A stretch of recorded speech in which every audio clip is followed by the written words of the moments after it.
Salam Bapak Ibu semua yang dikasihi oleh Tuhan Yesus Kristus. Hari ini hari Minggu tanggal 9 Maret 2025, renungan kita berjudul Jangan Melawan Tuhan. Firman Tuhan kami ambil dari kitab Roma pasal yang ketiga, ayat yang ke-25. Demikian bunyi firman Tuhan. Kristus Yesus telah ditentukan Allah menjadi jalan pendamaian karena iman dalam darahnya. Hal ini dibuatnya untuk menunjukkan keadilannya, karena ia telah membiarkan dosa-dosa yang telah terjadi dahulu pada masa kesabarannya. Melawan Tuhan? Ya, bukan melawan manusia, bukan melawan hamba Tuhan, tetapi melawan Tuhan. Karena melawan apa yang telah ditetapkan oleh Tuhan berarti melawan Tuhan. Anda akan terheran-heran bahwa Alkitab kita memperlihatkan konsep tentang Allah yang membuat perjanjian, menepati perjanjian itu dengan sangat mengesankan, dan mempertahankannya dalam bentuk yang tidak dapat dipengaruhi oleh apapun juga. Salah satu ketetapan Tuhan yang tidak pernah berubah adalah Kristus Yesus telah ditentukan Allah menjadi jalan pendamaian karena iman dalam darahnya. Waktu perjanjian baru ditulis, ia ditulis dengan kesadaran ketersambungan konsep ini dengan janji-janji Tuhan di dalam perjanjian lama, sekalipun nama Kristus Yesus belum muncul ke permukaan secara jelas. Itu sebabnya kita bisa menerima kitab-kitab perjanjian lama dengan tidak canggung karena ada keterkaitan dan ketersambungan antara perjanjian lama dan perjanjian baru melalui janji-janji dan ketetapan-ketetapan Tuhan. Sekalipun antara kitab Maleaki dengan kitab-kitab Injil ada bentangan waktu selama 400 tahun, hal ini tidak membuat janji dan ketetapan Tuhan itu berubah.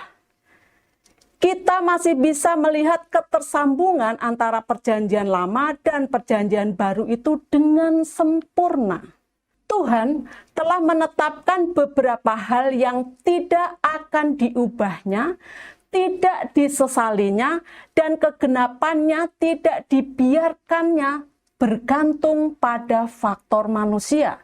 Sebagai contoh, salah satu janji Tuhan adalah bahwa Ia tidak akan membinasakan umat manusia oleh air bah lagi. Janji ini diucapkannya kepada Nuh dan berlaku untuk semua umat manusia. Contoh yang lain adalah janji Tuhan kepada Abraham untuk memberkati semua bangsa di muka bumi ini melalui Abraham. Dan yang digenapi oleh Tuhan dengan mengutus Yesus datang ke dunia ini dan mati di kayu salib guna menebus umat manusia. Kristus telah menebus kita dari kutuk hukum Taurat dengan jalan menjadi kutuk karena kita. Sebab ada tertulis, terkutuklah orang yang digantung pada kayu salib. Yesus Kristus telah membuat ini supaya di dalam Dia berkat Abraham sampai kepada bangsa-bangsa lain. Sehingga oleh iman kita menerima roh yang telah dijanjikannya itu. Oleh karena itu kita harus berhati-hati agar tidak menentang keputusan yang telah dibuat oleh Tuhan dan mulai menyebarkan pemberitaan-pemberitaan yang menyesatkan.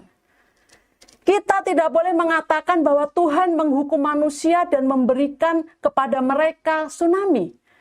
Kita juga tidak boleh mengatakan bahwa manusia bisa diselamatkan melalui apapun agama yang dipercayainya karena Allah Maha Pengasih. Tidak bisa. Karena Tuhan sudah menentukan bahwa hanya Yesus yang menjadi jalan pendamaian antara manusia dengan dirinya, dan ketentuannya itu tidak pernah diubah olehnya. Jagalah agar kita tidak menjadi penentang atau melawan ketetapan Tuhan. Kata-kata bijak. Kita menjadi melawan Tuhan jika kita mengatakan ada jalan lain selain dari Yesus Kristus. Bapak Ibu, mari kita berdoa. Bapa di surga, aku tidak mau melawanmu. Aku menerima semua ketetapan-mu bahwa keselamatan hanya ada di dalam Yesus. Dalam nama Tuhan Yesus aku berdoa dan bersyukur. Amin. Puji Tuhan, selamat beraktivitas. Tuhan Yesus memberkati kita semua. Amin.